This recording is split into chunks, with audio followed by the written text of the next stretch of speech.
Fala, meu povo lindo! Como é que vocês estão? Tudo maravilhoso, tudo tranquilo, na medida do possível, nessa realidade muito doida que a gente tá vivendo?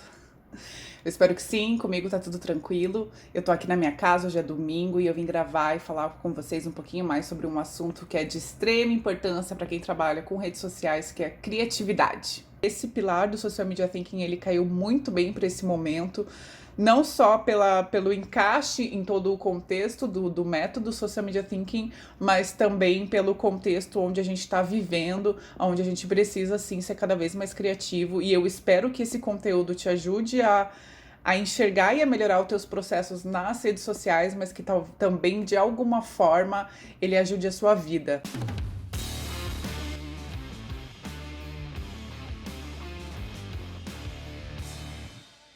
Ei, você aí, você mesmo.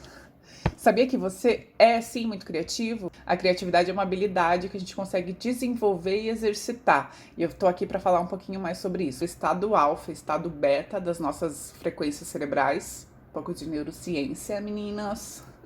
Vamos falar sobre mindset reprodutivo e mindset produtivo, passando um pouco sobre história. Vamos falar sobre background e heurística, sobre insight e ideia. Depois vamos passar por fases do processo criativo. Vamos falar um pouco sobre brainstorming, um brainstorming que funciona. E depois vamos falar rapidamente sobre ideias que colam, ideias que espalham e ideias que se destacam nas redes sociais. O nosso cérebro, ao longo do dia, ele passa por diversos estados diferentes, né? Estados de alerta, estados que a gente está um pouco mais relaxado. E cada um desses estados provém de uma onda cerebral diferente. Quando a gente está num estado de frequência beta, é aquele momento em que a gente começa a pegar o briefing, por exemplo, começa a ter um monte de ideias e começa a conectar informações e a gente começa a ter muitas cognições e o nosso cérebro começa a ir a mil.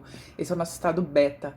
O estado alfa é o estado que a gente está um pouco mais relaxado, sabe? Que a gente está um pouco mais tranquilo, a gente consegue ser um pouco mais criativo, a gente consegue ter uma visão um pouco mais ampla do mundo e não tão focado em objetivos e resolver problemas. Esses dois estados são essenciais para a gente desenvolver a nossa criatividade, e a gente vai falar um pouquinho mais sobre isso quando a gente entrar ali nos processos criativos.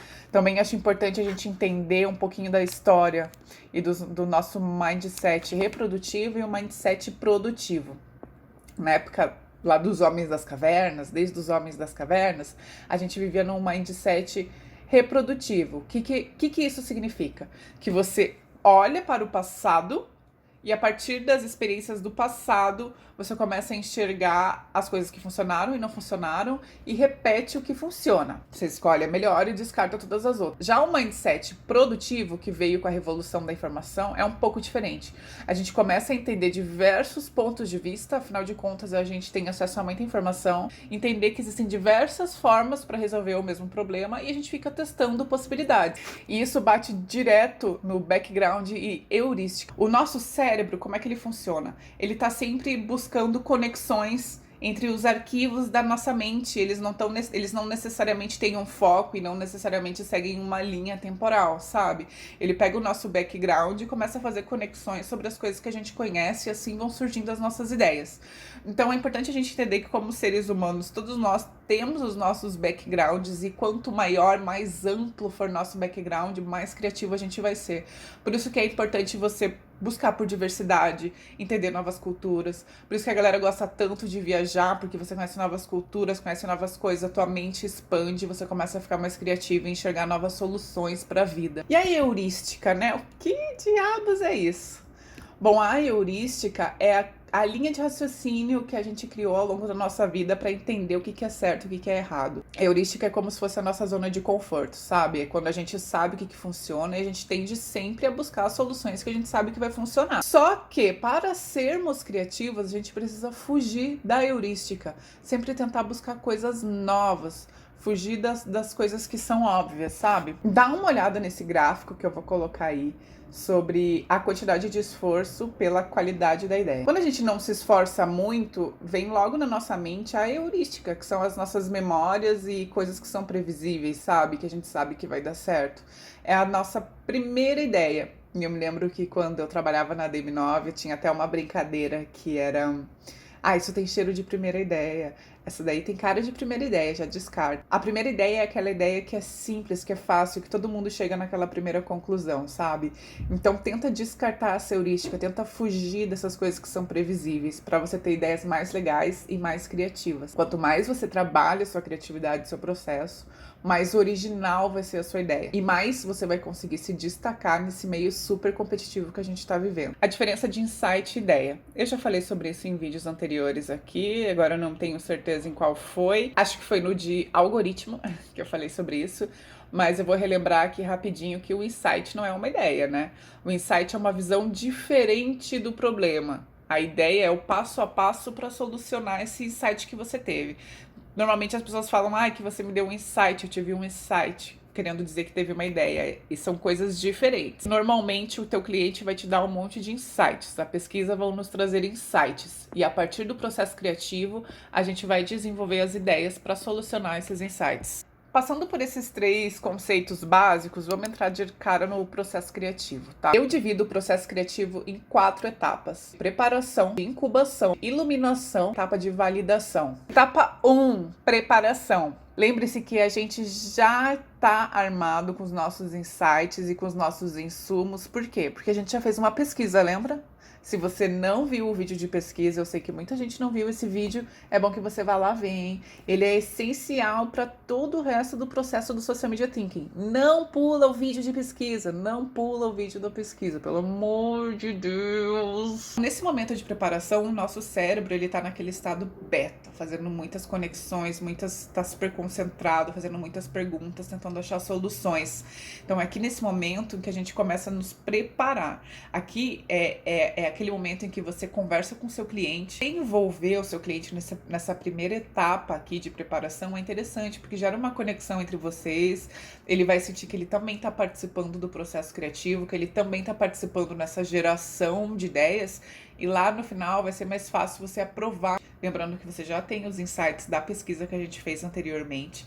E aqui com esses insights você começa a questionar para o seu cliente, fazer para ele um monte de pergunta e que ele te ajude a resumir o problema que você está tentando solucionar em 2 ou 3 palavras. Incubação. Momento de começar a fazer conexões abstratas, sabe? Eu começo a deixar a minha mente vagar sobre o assunto, sabe? Aí é aquele momento que eu começo a me saturar de informações. Eu vou ver livros, vou ver filme, vou ouvir música, vou ver arte. Busca essa palavra-chave no Spotify, vê o tipo de música que tá rolando. Joga no Google Imagens a palavra-chave, joga no Behance, vai no Ads of the World pra você ver se alguém já não fez alguma propaganda, alguma coisa parecida com isso, pra ver se não te abre algum insight. Dá uma olhada nos ganhadores de Cannes, começa a ler livros sobre o assunto, joga o termo na Amazon.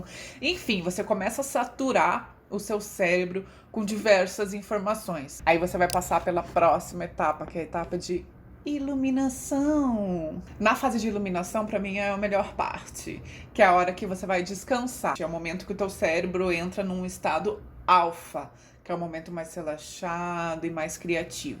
É no estado alfa que o nosso cérebro faz conexões diferentes e é nesse estado que a gente começa a ter novas ideias. É na hora que a gente tá fazendo as coisas mais triviais da vida, tomando banho, lavando louça, caminhando na rua, é quando normalmente a gente tem aquele momento de estalo eureka, né? De tipo, ai meu Deus, tive uma ideia genial. E aqui vem um grande problema, sabe?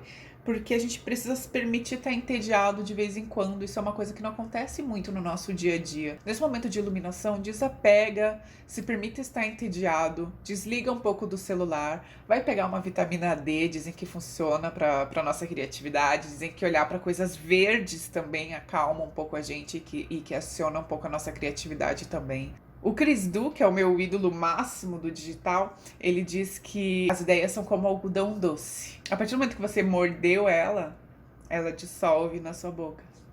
Então é importante que você tenha sempre um caderninho para anotar as suas ideias. Se você, por exemplo, acorda de madrugada com a solução de algum problema, tive uma ideia genial, anota. Porque a partir do momento que você anotou a ideia, ela virou uma coisa concreta. Se você teve uma ideia de noite, não anotou, voltou a dormir, provavelmente ela vai morrer de novo e você não vai lembrar dela no outro dia de manhã. Depois a gente passa pro 4º momento, que é o momento de validação. É a hora que a gente pega todas aquelas nossas ideias, valida com o nosso cliente, enxerga se elas realmente resolvem o problema e vai validar com o cliente. Se você trabalha com um time, se você não trabalha sozinho, Nesse momento é o momento onde normalmente eu entraria com um brainstorm. Primeiro joga a ideia, deixa todo mundo se iluminar, ter diversas ideias, pegarem informações, vai dar tempo para elas passarem por todos esses processos, sabe? De busca por informações, de fazer conexões, de passar pela etapa de iluminação, de ir para casa, descansar. No outro dia você pega e faz um brainstorm com todo mundo, pra galera conversar sobre essas ideias e vocês validarem quais são os caminhos que fazem sentido. E aqui a gente passa para a parte do brainstorm produtivo, porque eu tenho certeza absoluta que você já entrou numa sala e ficou um tempão batendo cabeça com um time e tendo um monte de ideia aleatória e não chegou a lugar nenhum, não é mesmo? Aposto que você já passou por isso, também já passei. Primeiro, tenha um objetivo bem definido para um brainstorm. Se você entra numa sala pensando assim, precisamos ter ideias para o lançamento de um DVD. Provavelmente vai vir ideia de tudo que é lado, de coisas abstratas, de pontas soltas, e você não vai chegar numa solução de fato. Mas se você chegar num brainstorm falando assim, hoje a gente vai conversar sobre o nome e o conceito do DVD. Aí você já vai achar uma solução. Daí num outro dia vocês fazem um outro brainstorm.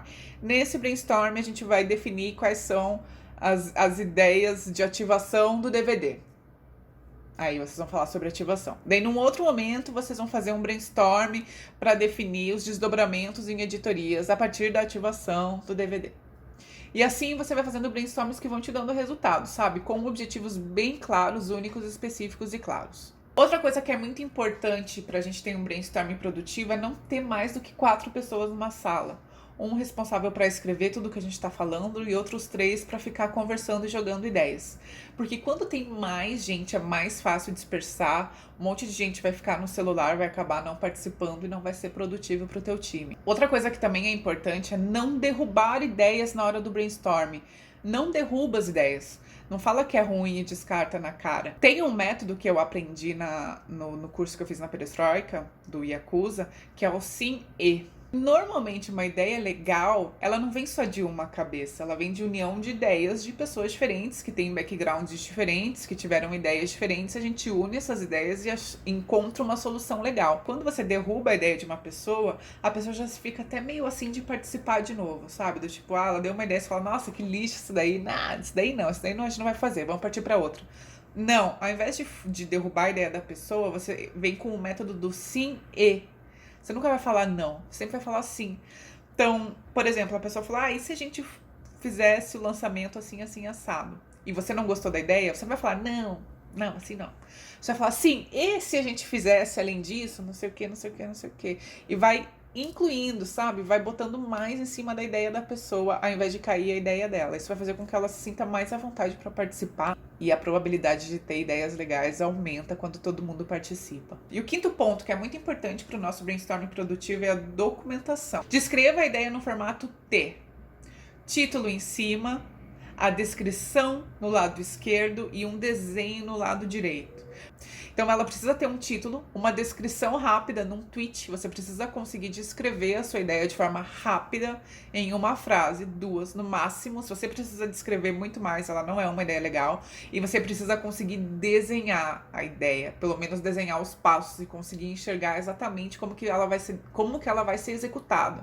Se você conseguiu fazer esses 3 pontos, legal, você tem uma ideia bacana que é interessante de ser passada para frente. Bom, a gente passou aqui pela parte mais neurológica da criatividade, como que a gente pode desenvolver um pouco mais as nossas habilidades, pelo menos é como eu trabalho e como vem funcionado comigo. Sobre as ideias que colam, ideias que se espalham, ideias que se destacam nas redes sociais, eu já falei em algum outro vídeo aqui no YouTube. Eu vou colar ele aqui em algum lugar para vocês, acho que vai estar aqui, ó. Vou colocar o vídeo aqui, ó, em que eu falei sobre as ideias que se destacam nas redes sociais, que é a nossa ideia ACE, e sobre as ideias que se espalham legal também dentro das redes.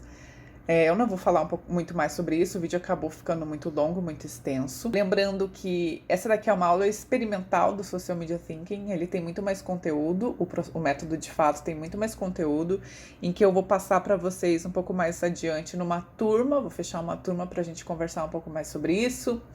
E aguardem novidades sobre esse assunto, tá bom? Eu espero que o vídeo não tenha ficado muito longo, que eu tenha conseguido me explicar, que você tenha entendido direitinho. Conta pra mim como é que é o teu processo criativo aqui embaixo, se ele é muito diferente, se ele não é. Me segue nas outras redes sociais, se você quiser também. Se não quiser, não precisa seguir, não tô obrigando ninguém a fazer nada, aqui é livre-arbítrio. E... e é isso, tá bom? Espero que você tenha gostado e nos falamos na sequência. Beijão e até o próximo vídeo do Social Media Thinking.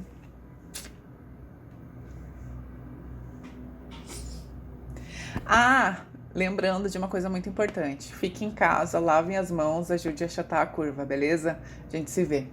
Até, gente!